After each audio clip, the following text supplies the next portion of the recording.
And now, stay tuned for the mystery program that is unique among all mystery programs. Because even when you know who is guilty, you always receive a startling surprise at the final curtain. In the Signal Oil program, The Whistler.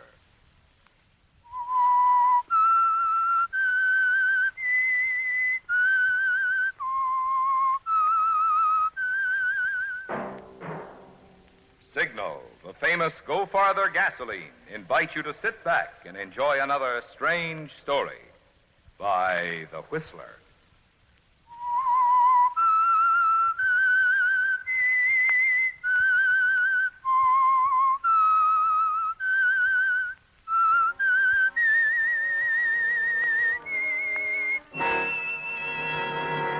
I am the Whistler, and I know many things, for I walk by night. I know many strange tales hidden in the hearts of men and women who have stepped into the shadows. Yes, I know the nameless terrors of which they dare not speak. And now for the Signal Oil Company, The Whistler's strange story, Homecoming.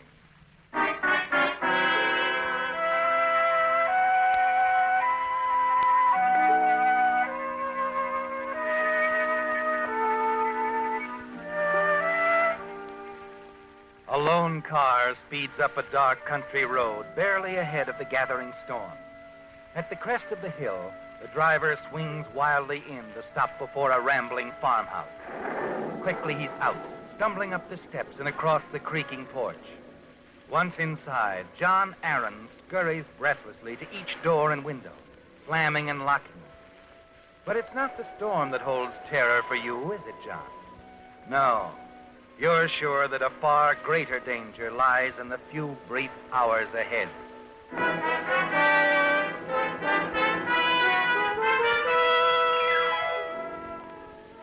It wasn't always like this, was it, John? The once proud farm and its family that fell gradually into decay, till only you and your younger stepbrother, Robert, remained. Robert was the stronger, wild, and unruly. But not you, John. No, you've always been known as a stern, righteous man. But now only one thing is important, isn't it? You're certain that Robert is coming home. Now, as you sit back to wait, your mind goes back to the day when it all began. You'd watched as the sheriff and his deputies came. John! John, are you home? He's not the one we want, Sheriff. Well, good morning, Sheriff. Good morning, John. What's the meaning of this? Well, I guess you wouldn't exactly call this a social visit. Well, I gathered as much. What do you want?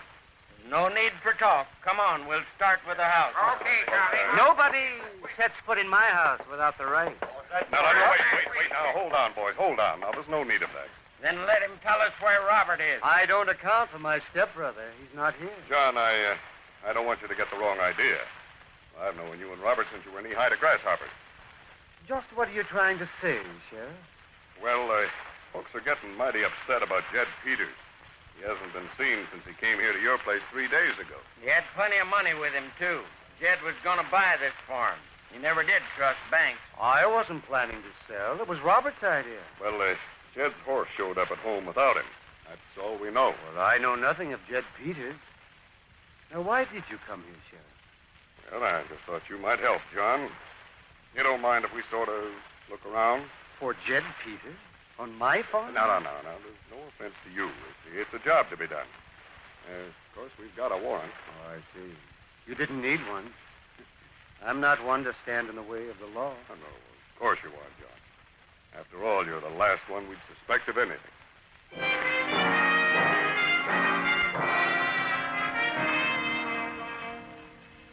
So you'd followed the sheriff and the others, hadn't you, John? Seemingly bewildered as they searched the house, the loft, the outbuildings. You'd kept your silence. Until finally, down the hill, buried in a shallow grave in a grove of willows, they had found the shattered body of Jed Peters. You appeared quite shocked, didn't you, John? Hardly knew what to say. Don't surprise us none, Sheriff. We knew what we'd find. All right, boys. Now leave John Aaron and me alone. Suit yourself, but if you don't get it out of him, we will. You're right. Sheriff, they don't think I had anything to do with it. You know better than that, John. Nobody's accusing you. Well, I just can't understand it. Now, I know how you feel. But if there's anything you can tell me now, about Robert. Oh, hold on, Sheriff. Not Robert. Where is he, John? Well, I don't know. He just disappeared 3 days ago.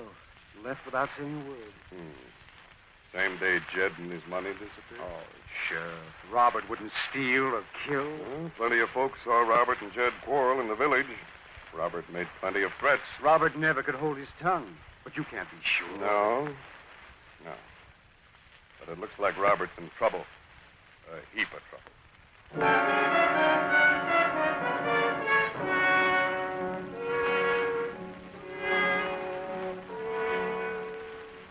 Yes, John, you carried it off very well, didn't you?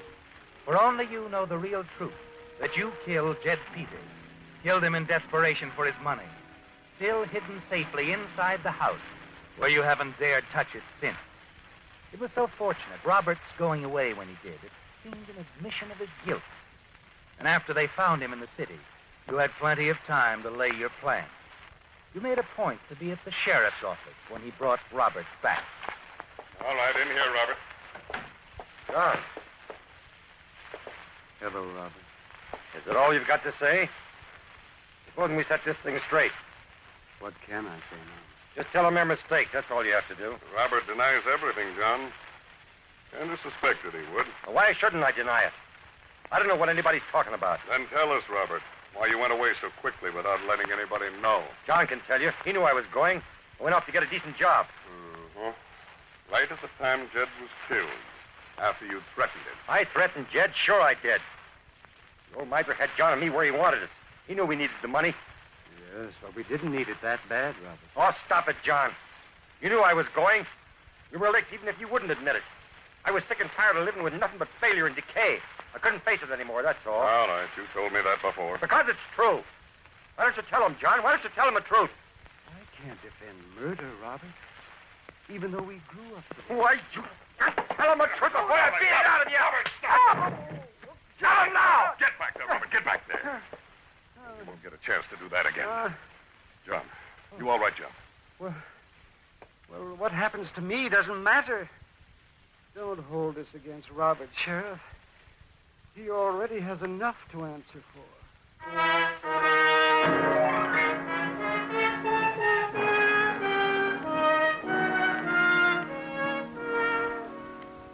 You were so forgiving, weren't you, John?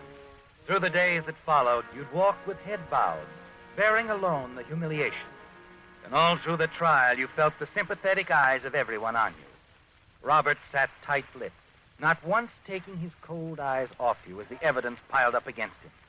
Then, when you were called to the stand. Mr. Aaron, I know this is difficult for you, but try and remember when you first realized that Robert was gone. Well, I've sworn to tell the truth. There's nothing else I can do now. You mean there's something more? Yes, much more. I'm ready now to tell everything. Please go on. Well, I'd been away all that day. When I drove in the gate that evening, I heard a shot. From where? From back of the house. I ran around the house fast I could and saw Robert standing there with a shotgun in his hand. Jed Peters was on the ground. Mr. Aaron, in spite of the fact that you know you'll be held to account for protecting a murderer, you still swear that this is true. I do.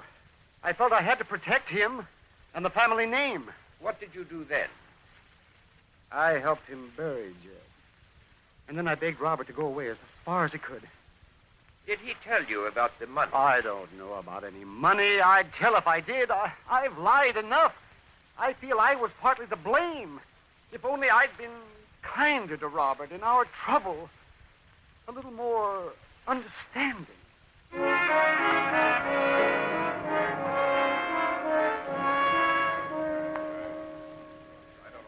Robert Aaron, did you or did you not shoot and kill Jed Peters? I did not. But you've heard what my righteous stepbrother said. You believe him. But there's nothing more for me to say. I'm asking you now. You realize this is your last chance? I've got nothing more to say.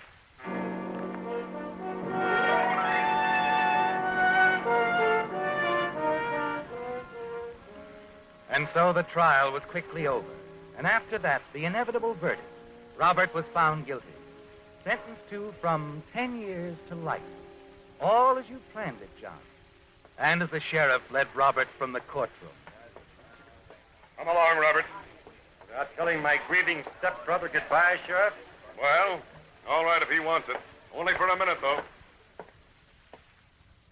Well, John? Goodbye, Robert. It's too bad it had to be this way. Don't worry yourself too much. I'll come back someday, John. And when I do, you can count on one thing. There'll be another trial for murder.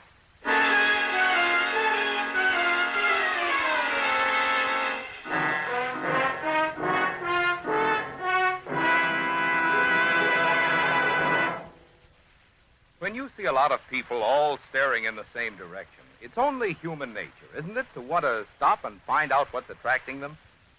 Well, by the same token, I should think that most everyone with a car would want to find out what it is that has attracted so many motorists to Signal gasoline. In the beginning, you know, Signal gas was sold by only a small group of stations in Southern California. Today, however, you'll find Signal dealers in 7 Pacific Coast states, from Canada to Mexico. Such growth must mean that more and more motorists are finding they prefer Signal gasoline. And what is it they prefer about Signal? Well, for one thing, mileage that has made Signal famous as the Go Farther gasoline. And for another thing, performance, the pleasure-packed kind that goes hand in hand with good mileage. But for the complete story, you've got to let a few tankfuls of Signal speak for itself. I promise you, the performance of your own car will tell you much better than any words of mine why more and more drivers are switching to Signal, the famous Go Farther gasoline.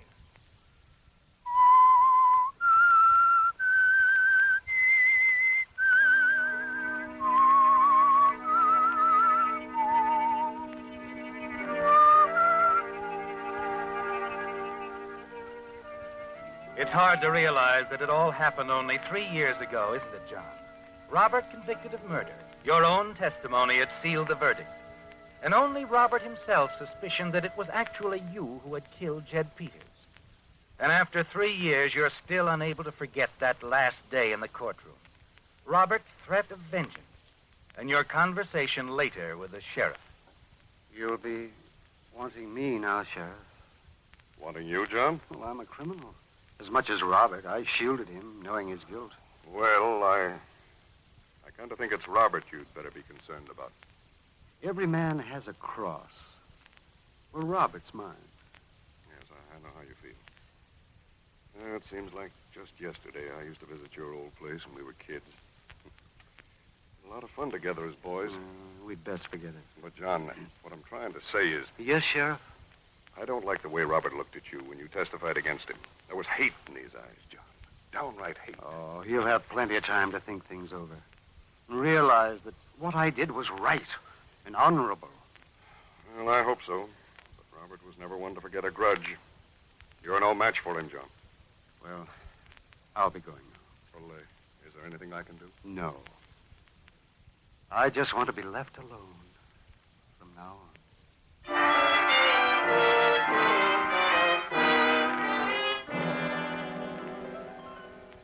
There had been charges brought against you, but quickly dropped. And through the past 3 years, you had withdrawn more and more, living with your guilt, not once visiting Robert at the penitentiary, only a few hours away. Time and again you told yourself that you were perfectly safe, hadn't you, John? Until word came only an hour ago that Robert had escaped in a prison break this morning. Yes, Robert is free to make good his threat. And now there's nothing to do but wait in your dark house, listen to the rising storm and the bump of the oak limb on the roof. You start at the jangle of the phone that echoes through the high rooms. You tell yourself not to answer. It could be Robert making sure you're home. You breathe with relief when it stops. Again, you check each door and window. Then you sit in a chair facing the door, trying to stem the flood of memories and voices that return like a nightmare. Why don't you tell him, John? Why don't you tell him the truth? There was hate in his eyes, John. Downright hate. You're no match for him. I'll come back, John. And when I do, you can count on one thing. There'll be another trial for murder. Yes, John. You're sure these past 3 years have only added to his hatred. Robert's determination to come back, regardless of the consequences. To kill or be killed. And now that he's escaped in a prison break, you decide to wait for him. Kill him as you killed Jed Peters, all in self-defense. End your fear and worry once and for all. But as time goes on, you begin to wonder, don't you, John? You wonder if Robert might not be nearby. You go to the window. Throw it open. Close the shutters. Slam and lock the window. Then you go back to your chair. Resume the endless waiting. You wonder whether your fears were groundless. You feel a surge of hope that Robert may have decided to postpone his vengeance. Go far away to start a new life somewhere else. Again the phone. This time, it doesn't stop. Hello? Hello. Who is it? That you, John? Can't hear you very well. Speak up. Oh, who's calling? It's Charlie Briscoe up the road. Not surprised you don't recognize me. Been a long time since I've seen you. Oh, yes, Charlie, of course. How are you? Oh, tolerable. Quite a storm we're having, isn't it? Well, they come and go. What do you want? Oh, nothing special. Just a neighborly call. Sort of wondered how you were making out. I'm making out, Charlie. I was just saying to Sarah last week, we ought to have you over. It's not good for a man to be alone all the time like you are. I guess you are alone. Well, of course I'm alone. Any reason for you to think different? Well, no, not exactly. Of course, I guess you heard about the prison break, Robert's escape. Oh, everybody's heard. There's nothing I can do about it. Oh, nobody's blaming you. Guess the last place an escaped convict would go to is in his own house. Well, Robert's just a stepbrother. I'm not one to harbor a criminal. Of course you're not, John. Besides, it might be just a rumor. Robert's been heading this way, though. Who saw him? I don't know. You know how talk gets around. It could be a mistake. Is that why you called, Charlie? No, John. I never was one to pry, you know. Of course, there's the money that was never found. He'll likely head for that wherever it is. Not back to your place. Goodbye, Charlie. Well, John, the rumor that Robert has been seen doesn't surprise you, does it? You're certain he's on his way to see you, to try and kill you. But you'll be more than ready for him, won't you, John? You outwitted him 3 years ago. You're sure you can do it again. Rifle in hand, you sit facing the big front door. Waiting. Waiting. The grandfather clock in the hallway strikes off another hour. And still you wait. And then...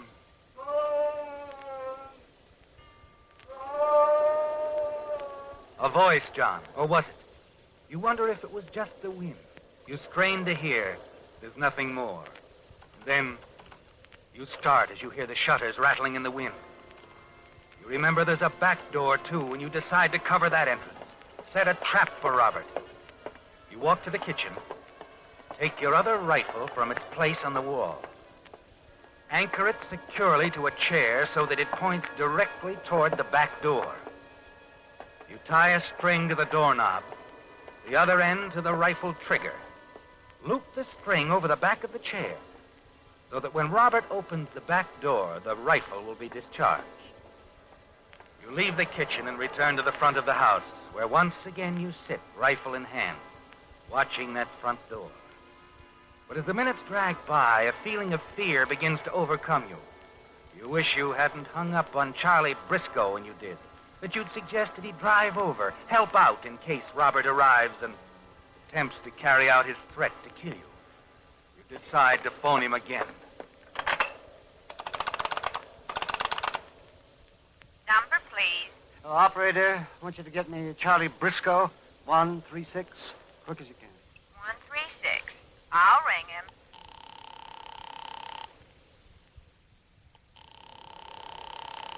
Oh, operator, hurry, will you? I'm ringing. Well, keep it up. I've got to get to him. Must not be home. There's no Oh, answer. I'm sure he's home. I just talked to him. Ring him again. Keep on. Miss Briscoe doesn't hear so well, you know. This is Mr. Aaron, isn't it? Yes, John Aaron. Maybe you're ringing the wrong number. No. This is right. Is there something wrong, Mr. Aaron? Get him, operator. Just get him. I'm doing the best I can. Hello.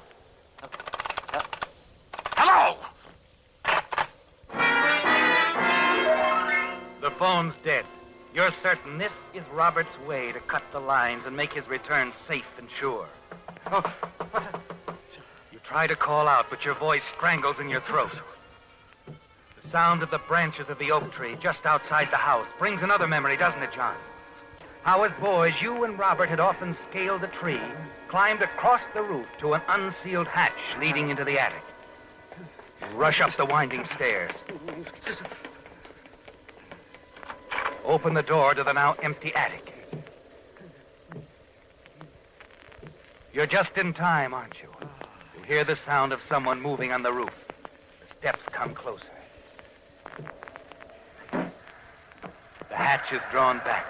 The head appears. Then the shoulders. You aim quickly.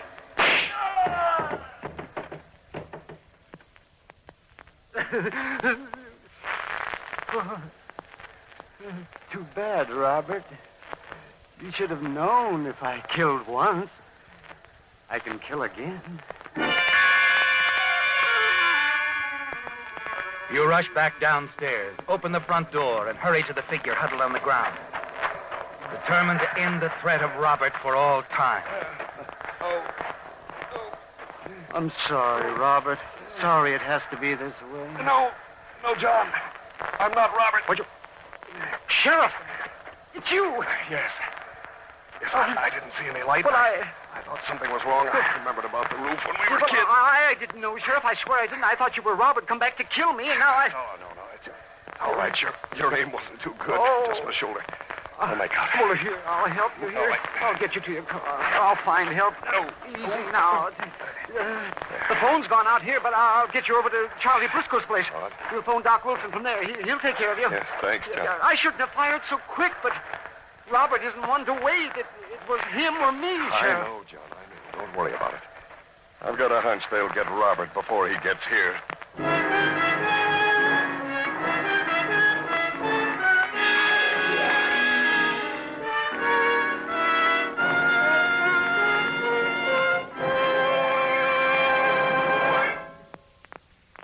What's the price? That's usually one of the first questions a motorist asks when shopping for an automobile battery. But really, the only accurate way to compare battery costs is to ask, what does it cost per month? In other words, the price of the battery divided by the number of months for which the battery is guaranteed. Compared in that way, one of today's lowest cost batteries is the new Signal Deluxe battery, which is guaranteed a full 30 months on a service basis. And the cost comes down even lower when you consider the generous trade-in allowance Signal dealers are now giving for old batteries, and the liberal credit terms which are available. Most important, however, is the fact that these 30-month guaranteed Signal Deluxe batteries naturally have to be built better in order to last so long. In fact, new Signal Deluxe batteries are built to deliver up to 35% more power for quicker starting and more dependable performance, all during their long, long life. So you see, when you're enjoying lowest cost, you're also enjoying a full 2.5 years of today's finest, most trouble-free battery service with a Signal Deluxe battery. The battery you get at Signal service stations.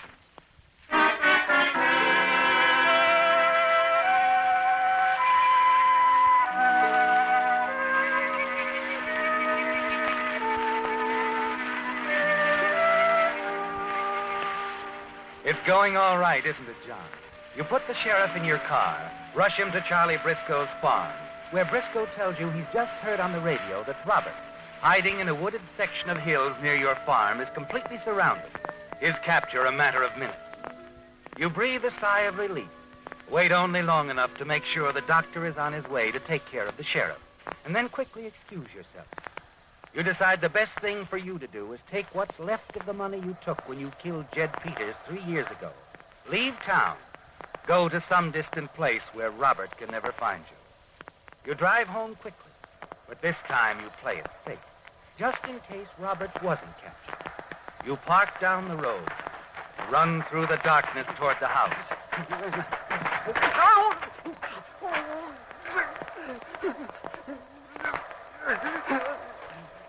John? Robert! No. Yes. Yes, but the radio is... I gave him the slip, John. I had to see you. I stumbled, I twisted my ankle. Don't kill me, Robert, while I'm helpless this way. I'm not going to kill you at all. Well, you John. swore you would. I know, but I've changed my mind. I've had time to think. All I want is for you to tell them the truth. That you committed the crime I've spent 3 years in prison No. for. No one will ever know that I killed Jed and took the money. But you listen to me, Robert. The money's hidden under the stairs, and you can have it all. Go someplace where they'll never find you. No, John. But I'll get you into the house. We'll talk a little more. Yeah, but I don't think I can walk. I think I can still carry you. Here, come on. Here. No, Robert. No. Not that door! Don't worry, John. Don't worry. All I'm going to do is take you. All right, boy. Come on. Stay where you are, Robert. I'm not going anywhere. But I'm afraid my stepbrother is dead. Hold the light on him. Who fired the gun? Well, I guess I did, by accident. I opened the door, and it seems my stepbrother had the rifle set to kill me. But I was carrying him, and the shot got him instead.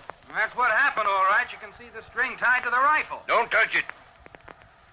We figured you'd come here, Robert. That's why we came here. Glad we did. We found out a lot. You heard what John said? Everything. His whole confession. Everybody had you wrong, Robert.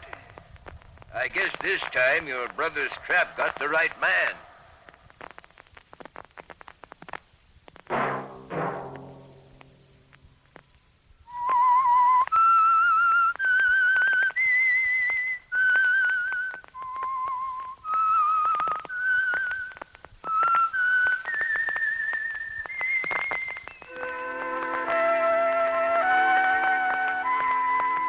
Let that whistle be your signal for the Signal Oil program, The Whistler, each Sunday night at this same time.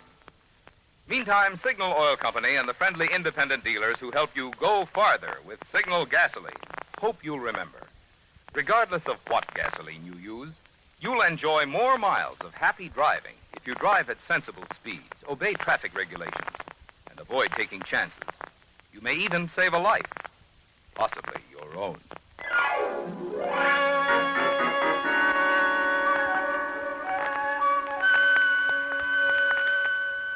Featured in tonight's story were Bill Foreman as the Whistler, Howard McNair, Truda Marston, Bill Boucher, Pat McGeehan, Herbert Litton, and Britt Wood. The Whistler was produced and directed by George W. Allen, with story by Gomer Cool, music by Wilbur Hatch, and was transmitted overseas by the Armed Forces Radio Service. The Whistler was entirely fictional, and all characters portrayed on The Whistler are also fictional.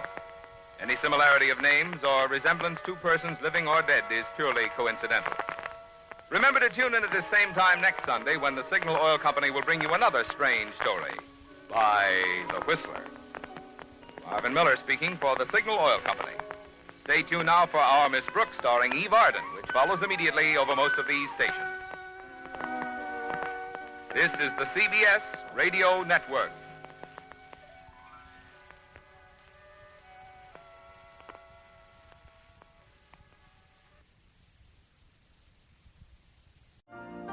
You've been listening to the OTR Gold Network. Find more classic radio at otrgold.com.